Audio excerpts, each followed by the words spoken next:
মৃত ভোটারের তালিকা দেখা যাচ্ছে। একদিকে দেখা যাচ্ছে যে ইআরও দেবোত্তম দত্ত চৌধুরী, ইআরও তথাগত মণ্ডল বারুইপুর পূর্ব কেন্দ্রে মৃত ভোটারের নাম রয়েছে বলে অভিযোগ উঠেছিল। এবং আমি আপনাদের সঙ্গে পরশুদিন যখন কথা বলেছিলাম তখনই বলেছিলাম এই রাজারহাট নিউ টাউন বিধানসভার একটা বুথে 69 মৃত ভোটার আছে। আমি সেদিনই আপনাদের বলেছি বুথ নাম্বার আমি আপনাদের বলি। এটা তো সব জায়গায়, এই জন্যই তো no SIR no election. We need SIR, Bengal needs SIR. Baruipur থেকে আর মালদা একই ছবি। স্পেশাল ইন্টেনসিভ আপনার রিভিশন, এটা পশ্চিমবঙ্গের প্রয়োজন এবং প্রসেস তো শুরু হয়ে গেছে। যে তৃণমূল কংগ্রেস মুসলিমদের কাছে গিয়ে বলছে এসআইআর মানে এনআরসি, তারা 5টা জেলায় বিএলও 1 জমা দিয়েছে। অর্থাৎ বাইরে একরকম ভিতরে একরকম। নির্বাচন কমিশন সাংবিধানিক বডি, তারা স্বচ্ছ ত্রুটিমুক্ত ভোটার তালিকা করবেন এ আমরা আশা রাখবো, দাবিও রাখবো। একদম বোগাস তালিকা। মমতা বন্দ্যোপাধ্যায় এই জটিলতাটাকে কন্টিনিউ করতে চান।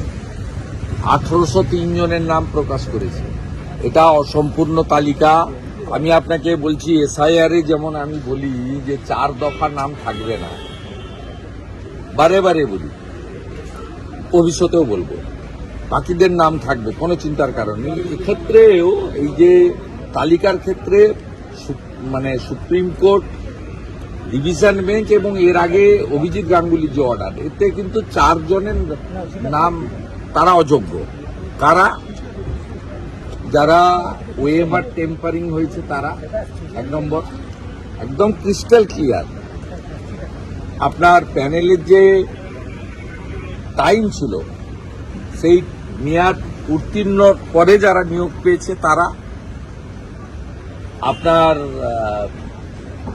র্যাঙ্ক জাম্প যাদের হয়েছে তাদের, এবং সাদা খাতাতে যারা চাকরি পেয়েছে। এই 4 ধরনের লোকের চাকরি থাকতে পারে না এবং এই সংখ্যাটা 6000 সামথিং, যেটা 22 সালে অভিজিৎ গাঙ্গুলি মহোদয় একদম সংখ্যা করে অর্ডার করেছিলেন। পরবর্তীকালে ডিভিশন বেঞ্চ সেই অর্ডার কন্টিনিউ করেছে, সুপ্রিম কোর্ট ওদেরই টেন্টেড বলেছে। এটা তো একটা দিক গেল। অন্যদিকে স্বাধীনতার পরে কোথাও হয়নি, এমনকি ত্রিপুরায় যে বাম সরকারের 10,000 সামথিং প্রাইমারি গেছিল, সেখানেও কিন্তু সরকার তাদের অযোগ্য স্বীকার করেনি।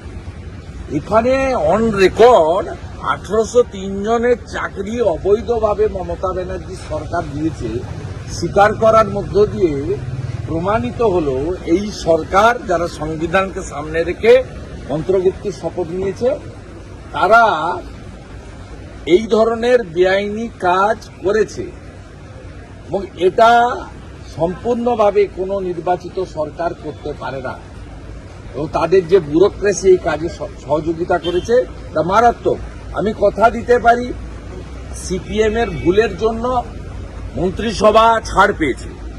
সিপিএম যখন স্কুল সার্ভিস কমিশনের আইন তৈরি করে একটা জায়গা লিখে রেখে দিয়েছিল, সেই জায়গাতে পরিষ্কার ছিল যে অ্যাডিশনাল পোস্ট ক্রিয়েট করতে পারে ক্যাবিনেট, যেটা ডিভিশন বেঞ্চ সিবিআইকে দিয়েছিল অর্ডার করতে। অভিজিৎ গাঙ্গুলি মহোদয়ের অর্ডারকে আপহোল্ড করে সেটা সুপ্রিম কোর্টে গিয়ে এরা মুক্তি পেল কেন? 1996-এ এসএসসির যে সিপিএম এইটা করে গেছে। সিপিএম জানতো যে আমরা আরো 50 বছর 100 বছর থাকবো, নাতিরাও মুখ্যমন্ত্রী মন্ত্রী হবে।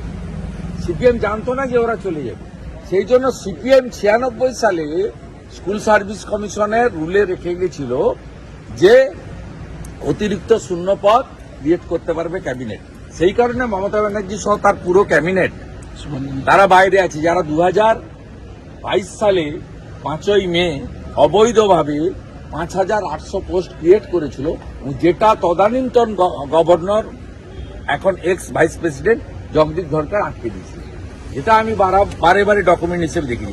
আমি পশ্চিমবাংলার বেকার যুবক যুবতীদের কাছে কথা দিতে পারি ভারতীয় জনতা পার্টির বিরোধী দলনেতা হিসেবে, এই যে 1803 অ্যাডমিটেড বেআইনি লোককে চাকরি দিয়েছে, বিজেপিকে সরকারে আপনারা আনুন, আমরা স্পেসিফিক সরকারে এলে এফআইআর করে মন্ত্রী আমলা যারা এই বেআইনি লোকদেরকে অ্যাপয়েন্ট করেছে তাদের বিরুদ্ধে আমরা কঠিনতম ব্যবস্থা নেব। বিজেপিকে আপনারা এপ্রিল মাস 2026 সরকারে আনবেন। আমি কমিট করছি 8 মাসের জন্য, আপনারা 8 মাস পরে দেখে নেবেন, কথা কাজের মধ্যে মিলিয়ে নেবেন। এবং এই লোকগুলোর ভবিষ্যৎ, including Mamata Banerjee and her caucus, এদের ভবিষ্যৎ কিন্তু ঠিকানা হচ্ছে জেল। গতকালকে যে ছবি দেখা গেল প্রদেশ কংগ্রেস ভবন, রাকেশ সিং আপনার সঙ্গে একাধিকবার তাকে দেখা গেছে মঞ্চে। রাকেশ সিং বিজেপির সমর্থক, বিজেপির মেম্বারশিপ নিয়েছে, বিভিন্ন কর্মসূচিতে থাকতেই পারে, তার সঙ্গে কি আছে। কালকে আমাদের রাজ্য সভাপতি শ্রমিক ভট্টাচার্য মহোদয় এটা নিয়ে বলেছেন। আমি শ্রমিকদার বক্তব্যকে সমর্থন করি, আমার এটাতে আলাদা কোনো বক্তব্য নেই। এর দুটো পার্ট আছে, এটা দলের কর্মসূচি কিনা, অনুমোদিত কিনা শ্রমিকদা বলেছেন যে এটা দলের এন্ডোর্স কর্মসূচি নয়। আর দ্বিতীয় পার্ট হচ্ছে যেটা সজল ঘোষরা, কিয়া ঘোষরা বলেছে যে ভারতীয় জনতা পার্টি বা অনেক মানুষের মধ্যে এই মাননীয় প্রধানমন্ত্রীর মানে প্রবীণা প্রয়াণ হওয়া মায়ের প্রতি যে ভাষা, দুটো পার্ট আছে। হয়তো আমি মাননীয় রাজ্য সভাপতির বক্তব্যকেই আমি পূর্ণ সমর্থন করি, আমার আলাদা কোনো বক্তব্য নেই।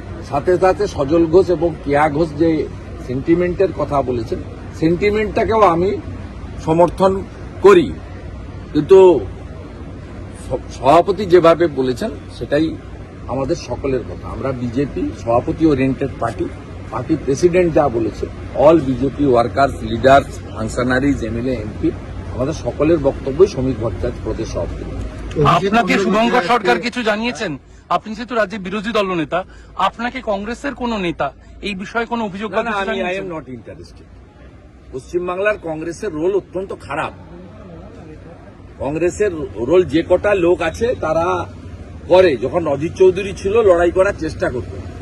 অধীর চৌধুরীকে দিল্লির কংগ্রেস সরিয়েছে মমতা ব্যানার্জিকে খুশি করার জন্য। অতএব এখানে ওখানে সোনিয়াজি, রাহুলজি, প্রিয়াঙ্কাজির সঙ্গে eating, meeting, sitting, dinner, lunch, tiffin সব করছেন। ওখানে কি ললিতেশ ত্রিপাঠী, তাকে চিনি না, সে কোথাকার দেখি যায় না, সে যাচ্ছে। আর ইউসুফ পাঠান যাচ্ছে, যাকে মুর্শিদাবাদে দেখা যায় না, মুর্শিদাবাদে কারোর জন্য পাওয়া যায় না, তিনি যাচ্ছেন। তারা পার্টি প্রতিনিধিত্ব করছে ওখানে। পশ্চিমবঙ্গ আর বিহার তো এক ছিল 1905 সালের আগে, পশ্চিমবঙ্গ বিহার তো এক ছিল। বিহারে কংগ্রেসের সঙ্গে হাত মিলিয়ে তৃণমূল মিছিল করবে, আর পশ্চিমবাংলায় বলবে আমরা বিপ্লবী। অতএব I am not interested for Congress. লড়াই তৃণমূল কংগ্রেসের সঙ্গে, তৃণমূল কংগ্রেসকে সরাতে পারে বিজেপি, এটা বারে বারে প্রমাণ হয়ে গেছে। 19, 21, 24 প্রমাণ হয়ে গেছে। BJP is the ফরমেটেবল, dependable, not yet মানে টেস্টেড অল্টারনেট। অভিষেক বন্দ্যোপাধ্যায় আজকে কাঁথি এবং দার্জিলিং এর বিধায়কদের নিয়ে বৈঠক করছেন। যে ডেলি হাট ডেলি করে, তাতে কি জেলা কাঁথি আপনি দেখান না, আমার গোটাটাই জানো, ওটা ভারতবর্ষটাই জানো, এত ছোট জায়গায় আমাকে পাঠাবেন না। আপনাদের সাংগঠনিক শক্তি আপনাকে বারে বারে বলি, শুনুন, আমি আমার পূর্ব মেদিনীপুর নিয়ে বলি। পূর্ব মেদিনীপুরে 2019 সালে আমি তখন তৃণমূল করি, বিজেপির প্রাপ্ত ভোট হচ্ছে 37%, তৃণমূলের প্রাপ্ত ভোট হচ্ছে 52%। 2021 আমি বিজেপিতে নেতৃত্ব দিয়েছি। পূর্ব মেদিনীপুরে বিজেপির ভোট হয়েছে 44%, 7টা এমএলএ জিতেছি আমরা। টিএমসির ভোট নেমে এসেছে 43%। 2024 লোকসভা নির্বাচনে বিজেপি যে নতুন 2টো সিট জিতেছে সেটা আমার জেলা থেকে, কাঁথি এবং তমলুক। সেখানে বিজেপি ভোট পেয়েছে 46%। আমি 19 থেকে 24 ক্রমান্বয়ে বড় নির্বাচনে ভারতীয় জনতা পার্টি পূর্ব মেদিনীপুর জেলায় তার ভোট বাড়িয়েছে, তৃণমূলকে নিচের দিকে নামিয়েছে। মমতা ব্যানার্জি নিজে টেস্ট করতে গেছিলেন 21-এ, তিনি নিজে ফেল হয়েছেন।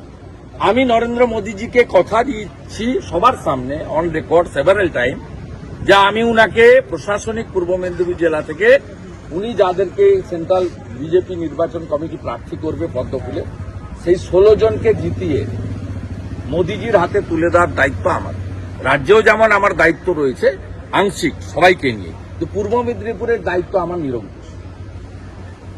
আমি লিখেও দিতে পারি, আমি আগেও বলেছি লোকসভাতে অভিজিৎ গাঙ্গুলি 80,000 ভোটে জিতেছে প্রায়, আমার ভাই দিব্যেন্দু অধিকারী 50,000 ভোটে জিতেছে, তখনও এই আপনার এই কি বলে এদেরকে ও বাপ বেটা বলে, আর আমি যা বলি আপনারা জানেন। তা যাই হোক, এরা দুজন গিয়ে চটকেছে কিন্তু আলটিমেটলি কিছু করতে পারেনি।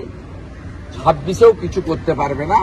আপনাদের এই থাকতে থাকতে বলি, আমি 53তম সমবায় সমিতি জিততে চলেছি খেজুরি সাহেবনগরে। 2 রাউন্ডের গোনা হয়ে গেছে, আমি 100-র বেশি ভোটে এগিয়ে আছি, আরো 2 রাউন্ড গোনা হবে। আমি এটা আজকে জিতলে হবে আমার 53তম, হ্যাঁ রাধাপুরের 53তম। রাজ্য পুলিশ দিয়ে ভোট করেও আমি সমবায় তৃণমূলকে একদম সাফ করে দিয়েছি, যাকে আমাদের গাঁয়ের কথায় বলে গেঁড়ু উপড়ানো হচ্ছে, যাতে এক তৃণমূলের আর ছিন্নমূলের কোনো বিন্দু মাত্র থাকে না। আমি প্রমাণ করে দিয়েছি, 26-এ প্রমাণ করে দেবো। ওকে বলুন ডেকে ভাগ ঠিক আসছে কিনা, জেলা পরিষদ থেকে, হলদিয়া থেকে, দীঘা থেকে, সব ভাগ মাটোয়ারাটা ঠিক দেখে নি, চোর ভাইপো এগুলো করে নি। ভোট হবে না, গাঁয়ের ছেলের সঙ্গে গাঁয়ের লোক আছে, এসব বড় লোকের সঙ্গে নেই। চিন্তা শেষ একটাই প্রশ্ন, আজকের বৈঠকে এটা আমার রুটিন কাজ। পার্টি যে দায়িত্ব দেয় আমাকে পালন করতে হয়। পার্টি আমাকে কিছু দায়িত্ব দিয়েছে নির্বাচন সংক্রান্ত, অলিখিত দায়িত্ব, সেই দায়িত্ব আমাকে পালন করতে হয়। পার্টি ফার্স্ট, তারপরে অন্য কিছু, ঠিক আছে? যেমন বিজেপির কাছে নেশন ফার্স্ট, পার্টি তারপরে, আর ব্যক্তির কোনো জায়গা নেই এখানে। আমাদের ক্ষেত্রে পার্টি ফার্স্ট। পার্টি যদি বলে একদিন তোমাকে ক্লিন করতে হবে এই অফিসটা, সেটাও করবে।